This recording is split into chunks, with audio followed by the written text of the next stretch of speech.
WLOE Eden, WMYN Mayadan. Listen online all the time. RockinghamCountyRadio.com. Good morning, Forest Bray back again with you. After we missed a month, we have to have vacations every once in a while, so that's the reason we were not on last month. This morning, we're going to have the new county manager with us as soon as he gets here. He's a little delayed, but we still have hopes that he'll make it. In the meantime, don't forget that February the 13th is the day for filing if you're going to run for office, and the closing date is the 29th of February. So if you think you can make a difference in government, file. But remember, this is a full-time job, not a part-time job in government. And another date to remember is Thursday, March the 15th at 6:30 at the Governmental Center. PBK will have a chance to present their landfill proposal to the county commissioners. So be sure and put that on your calendar and try to attend so you know exactly what's going on with this landfill. Western EMS building. It is finally about to take shape after 2 years of a lot of back and forth with it, and I understand the drawings, or the architect is going to be hired shortly. The money was appropriated about a year ago, so this has been a slow moving operation, but looks like it's going to go. Animal shelter. It's still a little guess what's going on, and they're doing a great job of trying to get things organized, let people know what's going on, all the spade and neuter and adoption and that sort of thing. So the only thing that really is exciting down there this past month was there was no lights in the parking lot. But since then, there has been lights put in the parking lot. They were left off originally to conserve and try to save some money, but they decided they had the money left over, and they decided to go ahead and put the lights in. So now we have lights in the parking lot. Will of the People met this month, and they had the county manager to speak to them. I think this was a great thing to do with a new county manager coming on board, and at this point he's doing a great job with a lot of programs he has planned, and I've been to several of them, and it looks like we've got a good man to fill this spot. Now, not only the new county manager, but there's been a lot of personnel changes. In finance director is Pat Galloway, and then public relations director is Mabel Scott, and she's been on this program again. She's here with us this morning. So looking forward. They're now looking for a new director for the waste management. So this should be taking place soon. We do have a lot to discuss this morning, and our new county manager is here now, so we're going to have a little talk. Good morning. Good morning, Forrest. How are you today? All right. Did you find some new parts of the county this morning? Well, I did. I had directions. I've got several meetings to go to, and unfortunately I showed up at the wrong place. Oh, that's okay. So I'm here with you now. All right. Well, it's good to have you here. Good to be here. And welcome to the county, and I want to congratulate you on the efforts you're putting forth to get things organized, and everything is going great in my opinion. So congratulations on that part. Well, thank you very much. I thought maybe we'd talk about a few of the things you've already done. One of the things is the Citizens Academy. Why don't you explain that? Well, the county's really looking forward to developing the Citizens Academy, and basically what that is it allows the citizens an opportunity to get involved, to really understand the dynamics of county government. We're looking for it to be an 8 to 10 week program where citizens can fill out an application to become members of the Citizens Academy, and each week we'll be featuring a variety of different departments and how they function. We'll also have tours. We'll also have a time at the very end for question and answer time, and our intent is to also provide the filming of it on Channel 2, we're working with the college so that if people can't be involved via being part of the Citizens Academy, if they're they can't get out or they can't be mobile, they're able to see it and view it on Channel 2 with the community college. So we're really excited about that, and I want to thank Commissioner Bass for developing that. It was a really a valiant effort. He's been trying for years, and I know that Commissioner Travis had also mentioned that in the past. So we're really looking forward to it. We hope we can engage the community. The benefit from this would be the spinoff of it, that more people will get involved in government, being the Board of Commissioners or the Planning Board or some other facet of government or organization within our government. So we're really excited about it. It's been beneficial in other places, so hopefully we can bring benefit to the citizens here. Well, when you brought it up the other night, I thought a great idea, which is something that's been discussed prior to that, but nothing done about it. So it's good that you made the effort and come up with it, and it sounds like a great idea to communicate with the citizens. Well, so many times people find that government, they feel that government's not open, it's not transparent. We just want to make sure that the citizens know what we're doing, how we're doing, and hopefully we can make it very transparent for those out there. It certainly makes it easy for you in your job if they know what you're doing. Yes, sir. But when they don't know, that's when things get really suspicious. All right, service contract policy. You've developed one of those, and I'm thrilled with that. Well, the goal is when you're in government is try to keep services as local as possible. And every place that I've been with, we've always developed a vendor or a service list where it has all the local vendors, local services, and anytime that any department needs to go out or wants to go out for services, my goal is to make sure we provide the local vendors the opportunity first, because they hire our people here, they spend their tax dollars here, they have capital here, so it's important that we try to give back to them as much as possible. Realizing that other vendors certainly from other areas can provide proposals, but I want to at least make sure that we'll reach out to our local vendors first, allow them the first option on any services we have. And it's been really successful. I've been working with staff to develop a blast of some sort. So for instance, if we're going out for HVAC or electrical or plumbing, we can hit that particular service and send a blast out to all the local vendors, and they have an opportunity to submit a proposal for that. So we're really excited about it. And any large construction such as the library or the EMS building, we can't tell the contractor who to hire, but during the pre-bid process we can provide them with vendor listings for our services here, and they can contact those local vendors. And the good thing about that is they tend to be a lot less expensive because they don't have to charge for mobility because they're right in the area. So we're really excited about that program. That's great. All right, swimming pool. The Rockingham County High School swimming pool is I don't know if it's in a controversy or not, but can you fill us in on some of that? Money is a thing. I know one party is saying it's in the lottery money, and then another party is saying you can't use it. One saying you can, one saying you can't. Well, and I think that needs to be solved. Well, I might have to go test out the pool myself. I might need to take a little swim or something to test it out. No, it is. You look at it, and on one hand, is a swimming pool a priority, but on the other hand, we've had it here in the county for many, many years, and I think that it has become a need, particularly in athletics. We have a concern thinking, well, should we have it repaired? Shouldn't we have it repaired? And it is an asset to Rockingham County. I know that several of the high schools use it for practice and competition.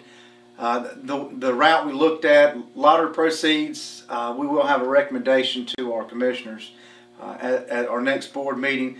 I don't think that lottery proceeds is the answer. I think that would cause us some issues with our debt service with the schools in a couple of years. I think that probably the best approach would be either QSABs or QZAB funds if they're still available, and we're still trying to work on that now to see if we can get some of those stimulus funds that are still floating around out there. But you know, again, it's not a thought as if we need to have those repairs done. It's just how we're going to get there is the key question. And we have a great finance director, Pat Galloway. She is very smart, very thorough. She's providing us with a variety of different options for the commissioners to consider. So hopefully they'll make that consideration at the 14th meeting. Right. I've been over there and saw the swimming pool, and I'll not make any comment on it because the engineers have already done their work on it, and that's who you have to depend on is the engineers, and have to follow what they say. Well, hopefully we can do it in the most frugal manner. You know, again, this is the citizens' tax dollars, and we'll make sure that they're spent in the most appropriate manner. So that's what we'll look forward to doing. Right. RCC repairs. This again is over the years things happen. Like at your house or my house, if something happens, you get it repaired right there. If you let it pile up, then you may not have the money to do any of it. So I think this is something that's been happening is repairs to schools and other buildings. Just let it go to just can't get any more out of it, rather than maybe do a little along as it's needed. So what do you think? Well, in my opinion, we need to develop a short-term and long-term capital improvement plan. What I've seen is, like you said, you know, at our house, if we neglect to repair it, the problem gets worse and worse. Such as the science labs up at community college. I mean, they have. You know, I've taken a tour of the college, and I see the concerns and the needs there. They need to be fixed. I mean, our students need to have the best facilities we can. You know, because the big thing is when we have our children here, we send them to college, we send them to our community college. We want to make sure we maintain them here, and for us to provide them with inadequate facilities, I think, is unjust for our students. I do think that the community college is taking a proactive approach when they're addressing the nursing facility. And hopefully we'll be able to team up with some of the local hospitals in order to provide them with a great product. I know that the baby boomers now are retiring, and they're retiring with a mass exodus, so we need to get trained nurses in the field out there. And I think that what the community college is doing is very admirable. They want to provide a real scenario in the classroom, and I think that with our relationship with them, I think that we can try to help them accommodate their needs. I know that the commissioners are anxious to help them. So, you know, we need to look overall. You know, we're dealing with a school issue here, you know, RCC here. You know, in my opinion, I think that the counties, our facilities are very adequate. I think that, you know, we're taken care of for a long time. I think that our efforts need to be focused on the community college and the schools right now. Right. Talking about the community colleges, my daughter-in-law came over here and took a secretarial course. So and I was talking to a waitress the other day in the restaurant, and she says that she is going to attend a nursing school at RCC. So it is a great benefit for, I want to say, I know my situation when I came out of World War II, I wanted to get in college. Well, that was impossible almost. In fact, I couldn't get in. So they started a community college in Greensboro, which was called Greensboro Day School or Night School. And so I took a course in that 2.5 years, and it's helped me. I took a business administration course. It helped me. That is now in GTCC. Wow. Okay. So it grew from that. Schools. You mentioned something about that. You haven't had a meeting, or I haven't heard you say anything about the schools so far. So I've had a few meetings with the superintendent. I haven't had a chance or an opportunity to go tour the schools. Today will be my second month here, so I've only had a short period of time here. I look forward to having an opportunity to tour the schools. I understand our schools are in fairly good conditions. You know, I'm not sure how the population, haven't gotten detail about how the population has increased or decreased with the school systems and how we're trying to maintain those. But I will have an opportunity to go meet with Superintendent Shotwell in the near future. right. I know that the meetings last week, everybody had their say, except there was nothing from the schools. that was there, so I assume that that's being held until that is. Well, we have a meeting. The commissioners have a meeting with them on February 22nd. That's just to discuss their various issues. So we're looking forward for the school board and board of commissioners to meet to discuss their issues. And I think that's the time where they're going to lay out their concerns and their issues for the upcoming year. Right. I've been to several of the schools and looked at them, and I have my own thoughts of them. So hopefully that we'll get something done.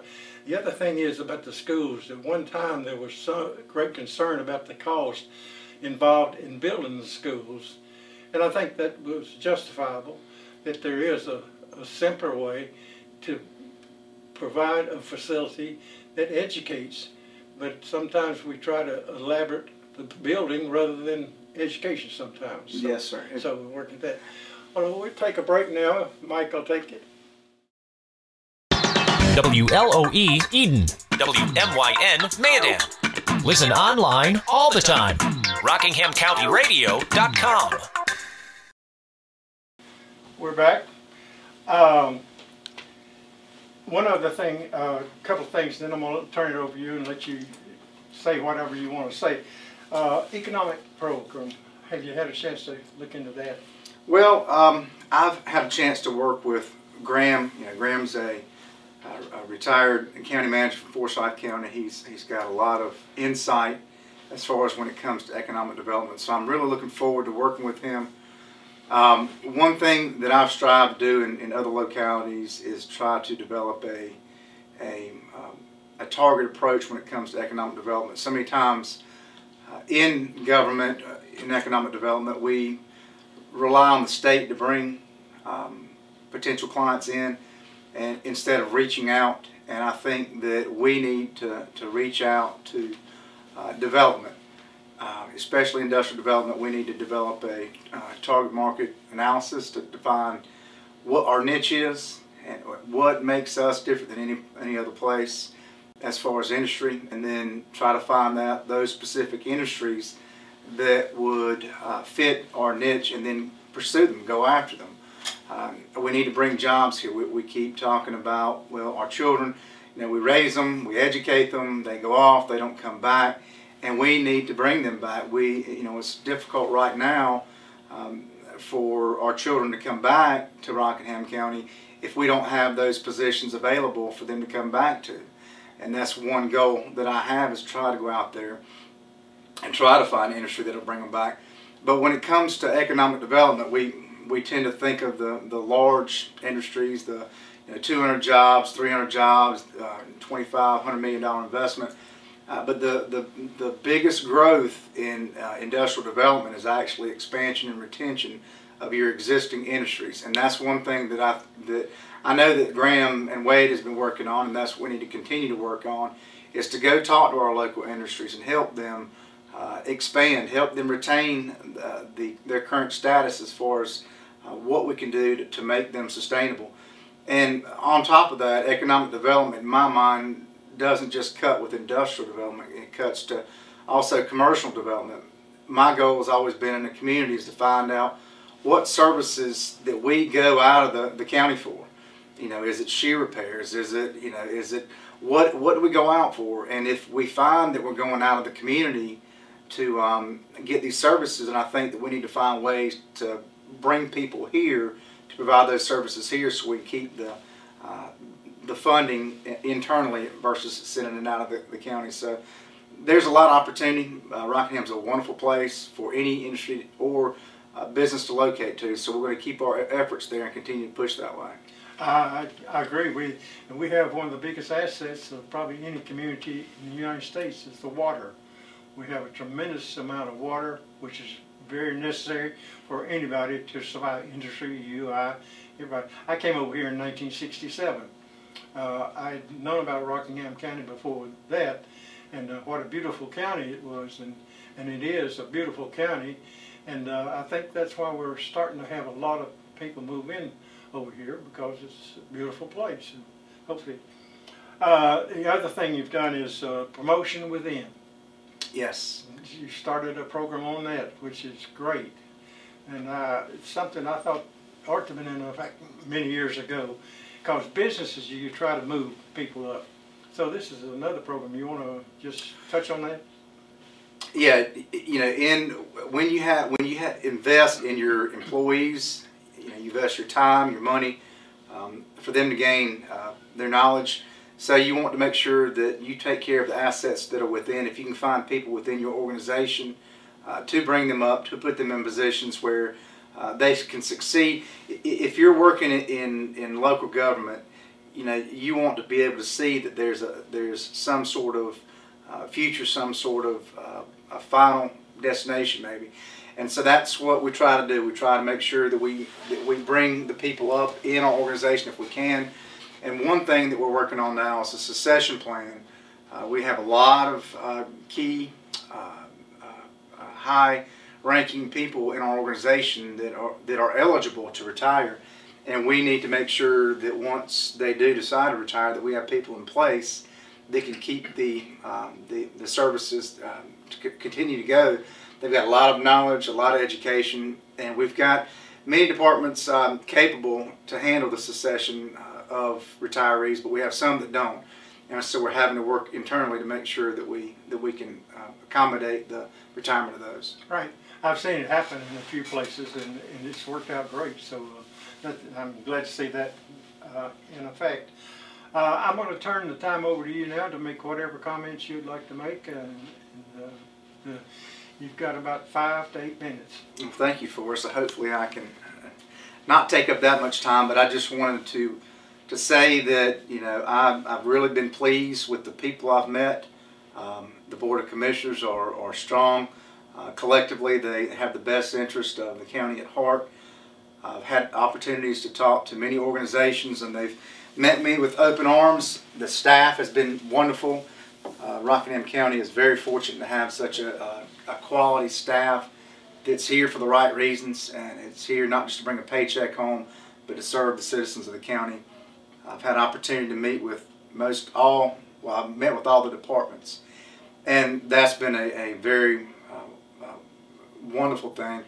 And the key thing that I want to convey out there is that I have an open door policy that if any citizen has any questions, concerns, comments, needs, they can feel free to either come by or call my office. I may not be able to respond to them right that second, but give me a day or two if I can't, and I'll be back in touch with you. You know, my goal is to literally serve the people. I have no agendas other than making sure that we provide a quality service for the best price we can. As far as trying to maintain the county in an orderly fashion, the commissioners did go through a process, a strategic planning process. This past week with staff, we came up with some very good goals, very good objectives that the department heads put together. It gives us a chance to go forward collectively rather than individually. I know that in years past, managers tend to be put in a role where they set goals for the county, and that can be a dangerous situation for any manager. And so I wanted to start off with the Rockingham County Board of Commissioners to allow them to set the goals. You know, they're elected by the people. They set the goals. I'm here to make sure, as the manager, those goals are implemented, and the staff, the departments, are the ones who implement those goals. So it was a great opportunity to have that planning process. I don't think it's been done in Rockingham County in many, many years, and it was just a good time for all. You see the elected officials interacting with staff. And one key thing that we had during the time is discussion with the commissioners on the chain of command through the process, meaning that the commissioners, you know, they're policy setters. They oversee the ultimate decision on the budget. The manager is the conduit between the policies being made versus the policies being implemented through staff. So we really had a great opportunity to discuss openly our feelings and what direction we need to go. And I think now, you know, the commissioners are on the same page. I'm on the same page with them, and the staff's on the same page with the commissioners and myself. So it seems like we really got a fine engine going, and I'm looking forward to it. One thing I did want to say is that we had an incident this weekend with the French family, and obviously my heart goes out to all those who were involved, those who responded, the family itself, the daughter, and all the friends. Rockingham County is a large county, but it's a small county because everybody's our friend, family, and I really, I want just to put out there that they're in my thoughts and my prayers, and I will certainly continue to pray for them, and I hope you all as well. Forrest, thank you for having me today. Glad to have you. Yes, it's a tragic thing, and that's in my neighborhood. Really? I don't live too far from there, right? Well, I'm very sorry to hear about that. And, but you're talking about the people in this county. When I came over here, they welcomed me with open arms, and it was just a delight. I got to know the neighbors right away, and it's been a close-knit community, and this is a close-knit county too. Yes, sir. And a lot of people are related. If you're in one group, you've got to watch what you say because they may be related to that other group. You're going to find that out. That's the same as Montgomery. When I was down there, I had to go to a funeral yesterday, and everybody I saw, they were either close family or close friends. Mm-hmm. So, and it's been great to have you here. Thank you for having me here. And I'm very impressed with what you're doing. I've wanted to see this for so long, and now it's come to pass. I've been involved since '02 in the county government here, so I've seen a lot of change, a lot of things going on. We're fortunate to have you here, and fortunate to have you working with us as a team. Well, I'm in a good position being retired. I have the time to put into it. And I felt like it's government is important, how it's run and who runs it. So I was very active in Gifford County, and then come over here, and I've been active over here, and will be as long as I can make it. Good. We look forward to you All working right. with us. Well, Mike, we're going to turn it back over to you.